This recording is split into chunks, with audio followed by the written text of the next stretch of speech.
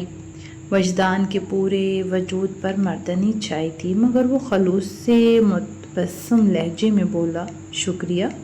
نور الہدیٰ پوچھنا چاہتے تھے کہ وہ کون ہے اور انہیں اس نام اور اس انداز سے کیوں پکار رہا ہے، پھر وہ شکریہ کے سوا کچھ نہ بول پایا۔ میں آپ سے یہ نہیں کہوں گا کہ ملیحہ کو خوش رکھیے گا، کیونکہ میں جانتا ہوں کہ ان کا خیال رکھے بغیر آپ رہ ہی نہیں سکتے۔ ان نیک خیالات کا شکریہ، مگر میں معافی چاہتا ہوں، میں نے آپ کو پہچانا نہیں۔ انہوں نے وہ سوال کر دیا جو انہیں الجھا رہا تھا۔ ہم پہلی بار مل رہے ہیں ہادی بھائی۔ آپ؟ نور الہدیٰ اور بھی چونک گئے۔ پھر اپنا تعارف بھی کروا دیجیے۔ میرا تعارف غیر ضروری ہے، بلکہ بہتر ہوگا کہ اس ملاقات کے بعد آپ مجھے بھول جائیں، لیکن میں آپ کو ہمیشہ یاد رکھوں گا۔ پھر خود ہی آگے بڑھ کر وہ نور الہدیٰ سے بغل گیر ہو گیا۔ اللہ حافظ ہادی بھائی، وجدان نے کہا، اور پھر الگ ہو کر ان سے ہاتھ ملا کر اسٹیج سے اتر گیا۔ نور الہدیٰ آنکھوں میں حیرت لیے سجنبی کو دیکھ رہے تھے، جس کی آنکھوں کی ویرانی انہیں عجیب سے انداز میں چونکا گئی۔ پھر سر جھٹک کر وہ بابا جان کی طرف متوجہ ہوئے جو انہیں کسی سے ملوانا چاہ رہے تھے۔ جس وقت وجدان نور الہدیٰ سے مل کر اسٹیج سے اترا، فاق وہیں موجود تھا۔ وجدان کے اترنے کے بعد وہ بھی اسٹیج سے اتر کر وجدان کے پیچھے چل پڑا اور اس کے قریب جا کر ہلکی آواز میں پوچھا، ملیحہ سے ملاقات ہو گئی؟ وجدان نے اسے دیکھا اور پھر ہوں کہہ کر اس بات میں سر ہلاتے ہوئے دوسری طرف دیکھنے لگا، جہاں ہنستے مسکراتے لوگوں کی چہل پہل تھی۔ آفاق سمجھ نہیں پا رہا تھا کہ اسے کیا کہے۔ پھر اس نے اس کے کندھے پر ہاتھ رکھ کر حوصلہ دیا تھا، مگر دوست کے غم کو ساری پا کر وجدان کا حوصلہ ٹوٹنے لگا۔ اس نے نچلا ہونٹ دانتوں تلے دبا کر آفاق کو دیکھا اور کہا، اچھا دوست، اب اجازت دو۔ آفاق اس کی کیفیت سمجھ رہا تھا، دھیرے سے بولا، میں اس حالت میں تمہیں اکیلا نہیں چھوڑ سکتا۔ تو وجدان دل گرفتگی سے مسکرایا، میری یہ حالت تو اب مستقل رہنے والی ہے، تمہیں جب فرصت ملے تو غم گساری کو آ جانا، مگر اس وقت تمہاری بہن کی شادی ہو رہی ہے اور تمہارا یہاں رہنا زیادہ ضروری ہے۔ آفاق سمجھ گیا کہ وہ اس وقت تنہائی چاہ رہا ہے، اس لیے پھر کچھ نہیں کہا۔ چلتا ہوں، وجدان نے کہا، پھر جانے کے لیے قدم اٹھا دیے۔ وجدان نے کار اپنے گھر کے گیٹ پر روکی، پھر اتر کر گیٹ کھولنے کے لیے کار پورچ میں لے جانے کے بجائے وہیں اس کا انجن بند کر دیا اور چابی سے چھوٹا گیٹ کھول کر اندر آ گیا۔ سامنے سے ساجد اور مزمل کے ساتھ گھر سے باہر نکل رہا تھا۔ وجدان کو دیکھ کر مزمل نے ساجد سے کہا، لو بھائی، وجدان بھی آ گیا، اب تم لوگ باتیں کرو۔ پھر ساجد سے ہاتھ ملا کر اندر چلا گیا۔ ساجد گہری نظروں سے وجدان کا جائزہ لے رہا تھا۔ ٹینس لگ رہے ہو؟ اس نے کہا تو وجدان نے اپنی پیشانی مسلتے ہوئے بولا، بس ایسے ہی۔ پھر فوراً ہی بشاشت سے بولا، تم سناؤ۔ اور ساجد فوراً سنجیدگی کا چولا اتار کر اپنی جون میں آ گیا۔ ضرور سنائیں گے بھائی، کہو کیا سننا چاہو گے؟ قوالی، غزل یا پھر ٹھمری؟ ٹھمری سے کام چلے گا؟ الحمدللہ اس وقت سب کچھ سنانے کی پوزیشن میں ہے، البتہ نہ رہتے اگر میں نے اپنے کمرے کا رول دھلوائے بغیر ایڈیٹر صاحب کو دے دیا ہوتا۔ بولتے ہوئے اس نے ہاتھ میں پکڑی فائل میں سے ایک لفافہ نکال کر اس کے سینے پر مارتے ہوئے جھڑک کر کہا، لے پکڑ اپنی سوغات، اور آئندہ میرے کیمرے کو ہاتھ نہ لگانا۔ میں تو تجھے شریف آدمی سمجھتا تھا اور تو چوری چھپے لڑکیوں کی تصویریں اتارتا ہے۔ سودر جا، نہیں تو کسی کے بھائی کے ہاتھوں پیٹے گا ضرور۔ وہ جانے کیا کیا بول رہا تھا اور وجدان نے دھیان بھی نہیں دیا اور نہ سمجھی کے عالم میں اس لفافے کو کھولنے لگا جو ساجد نے اسے پکڑایا تھا۔ لفافہ کھولا اور ملیحہ کی تصویریں وجدان کے ہاتھ میں آ گئی۔ تصویر میں مسکراتی ہوئی ملیحہ اس ملیحہ سے کتنی الگ تھی جس سے وہ ابھی مل کر آ رہا تھا۔ ایک ایک کر کے تصویروں کو دیکھتے ہوئے وہ اندر جانے لگا۔ او بھائی، میں بھی یہاں کھڑا ہوں۔ اسے غائب دھماکے کی کیفیت میں اندر جاتے دیکھ کر ساجد اپنی ناقدری پر بلبلایا۔ وجدان سست رفتاری سے چلتا لانچ میں آ گیا جہاں روز کی طرح سب موجود تھے اور چائے پی رہے تھے، لیکن وجدان نے کسی کی طرف دیکھا بھی نہیں اور اپنے کمرے میں جانے کے لیے سیڑھیوں کی طرف بڑھ گیا تو مصطفیٰ عظیم خاموشی سے اسے جاتے ہوئے دیکھ رہے تھے۔ سمیرہ مہمانوں کے درمیان مگر اس رخ سے بیٹھی تھی کہ کوئی بھی اگلے دروازے یا پچھلے لان کی طرف جاتا تو فوراً اس کی نظر میں آ جاتا۔ جس نے وجدان کو آتے دیکھا تو ملیحہ کے پاس جانے کے خیال سے کھڑی ہو گئی، لیکن پھر وجدان کو نور الہدیٰ کے پاس جاتے دیکھ کر رک گئی۔